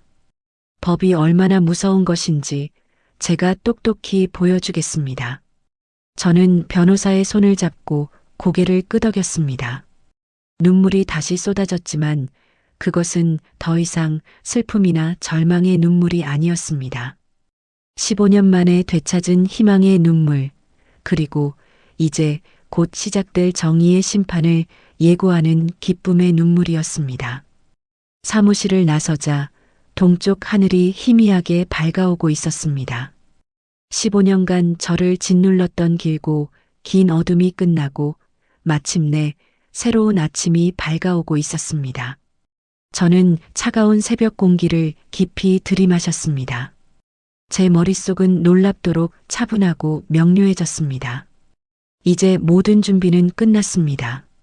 그놈 박민주는 자신의 성공에 취해 자신의 완벽한 범죄가 영원히 묻힐 것이라 믿고 있을 것입니다. 하지만 그는 몰랐을 것입니다. 제 딸을 향한 제 사랑이, 제 딸의 억울한 죽음이 15년이라는 세월을 뛰어넘어 마침내 진실의 문을 열었다는 것을. 저는 주머니 속 작은 카세트 테이프를 고쳐 쥐었습니다. 이것은 단순한 테이프가 아니었습니다. 제 딸의 목숨이었고 제 남은 인생의 전부였습니다. 그리고 저 악마의 심장에 꽂힐 가장 날카롭고 차가운 비수였습니다. 박민준 그리고 내 놈의 가족들. 이제 곧 너희들이 만든 지옥의 문이 너희들을 향해 열릴 것이다. 내 딸이 겪었던 고통, 내가 겪었던 15년의 지옥을 너희들도 고스란히 맛보게 될 것이다. 아주 처절하게. 제 입가에 서늘한 미소가 번졌습니다. 복수의 서막이 이제 막 오르고 있었습니다. 그날 이후 저는 변호사와 함께 모든 것을 일사천리로 진행했습니다. 변호사는 제가 가져온 일기장과 카세트 테이프를 바탕으로 경찰에 재수사를 강력하게 요청했습니다. 처음에는 시큰둥하던 경찰도 테이프에 담긴 그날의 생생한 기록 앞에서는 더 이상 외면할 수 없었습니다. 15년 만에 제 딸 이수연의 실종 사건은 단순 가출이 아닌 살인 사건으로 전환되어 본격적인 재수사가 시작되었습니다. 공소시효 만료일은 불과 2달 앞으로 다가와 있었습니다. 수사팀은 증거를 보강하기 위해 총력을 기울였습니다. 제주도 호텔의 15년 전 투숙객 명단을 뒤지고 당시 근무했던 직원들을 찾아 나섰습니다. 제 딸의 일기장에 적힌 마지막 그날 밤 복도에서 심한 다툼 소리를 들었다는 당시 호텔 직원의 증언을 확보할 수 있었습니다. 모든 칼날이 그놈 박민준을 향하고 있었습니다. 하지만 저는 이대로 그가 조용히 경찰에 체포되도록 내버려두고 싶지 않았습니다. 그놈이 제 딸에게 그랬던 것처럼 가장 행복하고 빛나는 순간에 나락으로 떨어뜨려야만 했습니다. 15년간 그가 쌓아 올린 모든 명예와 부, 그리고 위선적인 행복을 한순간에 박살내고 싶었습니다. 마침 기회는 생각보다 빨리 찾아왔습니다. 그가 재혼 7주년을 기념하여 성대한 파티를 연다는 소식이 들려왔습니다. 정재계 유명 인사들과 언론사 기자들까지 초청하는 그의 성공을 과시하기 위한 자리였습니다. 그곳이야말로 그의 가면을 벗겨낼 최고의 무대였습니다. 파티가 열리는 날 저는 검은색 정장을 차려입었습니다. 지난 15년간 입었던 그 어떤 옷보다도 단정하고 깨끗한 옷이었습니다. 제 딸의 마지막 길에 어미로서 부끄럽지 않은 모습을 보이고 싶었습니다. 제 손에는 작은 카세트 플레이어가, 그리고 가방 안에는 제 딸의 피눈물이 담긴 일기장이 들어 있었습니다. 변호사와 경찰은 제 뒤에서 모든 상황을 준비하고 있었습니다. 파티가 열리는 호텔 연회장은 그야말로 별천지였습니다. 화려한 샹들리에 아래 값비싼 음식과 와인이 넘쳐났고 사람들은 웃고 떠들며 그의 성공을 찬양하고 있었습니다. 단상 위에서는 그놈 박민준이 젊은 아내의 어깨를 감싸 안은 채 마이크를 잡고 있었습니다. 귀한 시간을 내어 이 자리에 와주신 모든 분께 진심으로 감사드립니다. 제가 이 자리에 있기까지 제 곁을 묵묵히 지켜준 사랑하는 아내에게 이 모든 영광을 돌립니다. 그의 위선적인 말에 사람들은 박수를 보냈습니다. 그의 아내는 감격에 겨운 듯 눈물을 글썽이며 그의 품에 안겼습니다. 그 광경을 보는 순간 제 안의 모든 이성이 끊어지는 것 같았습니다. 바로 지금이었습니다. 저는 연회장 중앙을 향해 천천히 걸어나갔습니다. 갑작스러운 저의 등장에 사람들의 시선이 집중되었습니다. 웅성거리는 소리가 들려왔습니다. 단상 위의 박민주는 저를 발견하고는 얼굴이 하얗게 질렸습니다. 그는 경호원들에게 눈짓을 보냈습니다. 장장모님? 여긴 어쩐 일이십니까? 그는 애써 침착한 척하며 제게 물었습니다. 저는 아무 말 없이 그를 노려보며 손에 들고 있던 카세트 플레이어의 재생 버튼을 눌렀습니다. 치직 날카로운 소음과 함께 15년 전 그날의 목소리가 연회장 전체에 울려 퍼지기 시작했습니다. 엄마 나 너무 무서워. 제 딸의 절박한 비명. 이어지는 그놈의 추악한 욕설과 협박. 내가 감히 나를 배신해? 넌 죽어야 돼. 그래야 내가 살아. 연회장은 순식간에 찬물을 끼얹은 듯 조용해졌습니다. 사람들은 믿을 수 없다는 표정으로 서로를 쳐다보았고 단상 위의 박민준과 그의 아내는 사색이 되어 굳어버렸습니다. 이게 무슨 소리야? 당장 저거 꺼. 그놈의 어미 박 여사가 단상 아래로 달려나와 제게 달려들며 소리쳤습니다. 하지만 저는 꿈쩍도 하지 않았습니다. 테이프에서는 마침내 마지막 결정적인 소리가 흘러나왔습니다. 풍덩 그 소리와 함께 저는 마이크를 빼앗아 들고 외쳤습니다. 지금 여러분이 들으신 이 소리가 바로 내 딸 수연이가 저 악마의 손에 죽어가며 내지른 마지막 비명입니다. 저는 가방에서 제 딸의 일기장을 꺼내 높이 쳐들었습니다.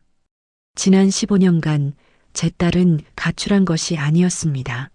바로 저 인간, 제 사위였던 박민준이 제 딸의 목숨값인 보험금 25억 원을 노리고 계획적으로 살해한 뒤 제주도 바다에 버린 것입니다. 이 일기장 안에 저놈의 모든 범죄가 똑똑히 기록되어 있습니다. 연회장은 아수라장이 되었습니다. 사람들의 경악 어린 비명, 기자들의 카메라 플래시가 사방에서 터져나왔습니다. 박민주는 아니야, 거짓말이야 라고 외치며 도망치려 했지만 그 순간 연회장 문이 열리며 경찰들이 들이닥쳤습니다. 박민준 씨, 이수연 씨 살해 및 사체 유기, 보험 사기 혐의로 당신을 긴급 체포합니다. 당신은 변호사를 선임할 수 있으며 묵비권을 행사할 수 있습니다. 경찰은 차가운 쇠고랑을 그의 손목에 채웠습니다. 그의 옆에 있던 박 여사 역시 범인 은닉 및 증거인멸 혐의로 함께 체포되었습니다. 그들은 경찰에 끌려가면서까지 우리는 억울하다. 저 미친 늙은이가 모함하는 거다라고 발악했습니다. 하지만 그들의 추악한 발악에 귀 기울이는 사람은 아무도 없었습니다. 재판은 세간의 엄청난 관심 속에서 진행되었습니다. 그놈은 마지막까지 자신의 범죄를 부인하며 저를 정신 이상자로 몰아가려 했지만 제 딸이 목숨 걸고 남긴 일기장과 카세트 테이프는 너무나 명백한 증거였습니다. 그의 필사적인 거짓말은 오히려 그의 죄를 더욱 무겁게 만들 뿐이었습니다. 마침내 대법원은 박민준에게 무기징역을, 그의 범죄를 돕고 묵인했던 어미박 여사에게는 징역 15년을 선고했습니다. 법정 가장 앞자리에서 그 광경을 지켜보던 저는 재판장의 선고가 떨어지는 순간 저도 모르게 뜨거운 눈물을 쏟았습니다. 15년 만이었습니다. 내 딸의 억울한 죽음이 마침내 세상의 법 앞에서 인정받는 순간이었습니다. 모든 것이 끝난 뒤 저는 제 딸 수연이의 영정 사진을 들고 제주도 바다를 찾았습니다. 차갑고 푸른 바다. 제 딸이 마지막 순간을 맞이했을 그곳이었습니다. 수연아, 내 딸아. 이제 다 끝났다. 엄마가 너무 늦었지. 미안하다. 정말 미안하다. 저는 딸의 사진을 가슴에 품고 한참을 울었습니다. 파도 소리가 마치 제 딸이 저를 위로하는 소리처럼 들려왔습니다. 그날 이후 저는 매일 밤 딸의 꿈을 꿉니다. 꿈속에서 제 딸은 더 이상 어둡고 차가운 바닷속을 헤매지 않습니다. 가장 환하게 웃던 25살의 모습으로 제게 다가와 엄마, 이제 괜찮아. 고마워라고 말해줍니다. 그러면 저는 비로소 조금은 편안한 마음으로 잠이 들 수 있습니다. 이 이야기는 15년간 묻혀있던 진실을 향한 한 어머니의 끈질긴 사랑이 얼마나 위대한지, 그리고 그 진실이 어떻게 정의를 바로 세우고 남은 이들을 위로하는지를 보여주고 있습니다. 우리 인생에는 후회와 고통의 순간이 있기 마련입니다. 박민준처럼 탐욕에 눈이 멀어 돌이킬 수 없는 악행을 저지르는 사람이 있는가 하면 어머니 김정숙 씨처럼 긴 세월을 홀로 싸우며 아픔 속에 살아온 분도 계실 겁니다. 하지만 중요한 것은 그 후 우리가 어떤 선택을 하느냐입니다. 과거는 바꿀 수 없지만 진실을 마주하고 어떻게 앞으로 나아갈지는 우리의 손에 달려 있으니까요. 어쩌면 여러분 주변에도 마주해야 할 진실이 있을지 모릅니다. 혹은 오랫동안 마음속에 품어온 누군가의 억울함을 풀어주어야 할 수도 있겠지요. 오늘 이 이야기가 여러분의 마음에 작은 위로와 용기가 되었기를 바랍니다. 앞으로도 여러분의 마음을 울리는 다양한 이야기로 찾아뵙겠습니다. 댓글로 여러분의 생각과 감상도 꼭 들려주세요. 혹시 다음에 어떤 이야기를 들려드리면 좋을지 의견도 남겨주시면 큰 도움이 됩니다. 여러분의 하루가 따뜻한 위로로 가득하길 바랍니다. 채널 구독과 좋아요도 잊지 말고 부탁드립니다.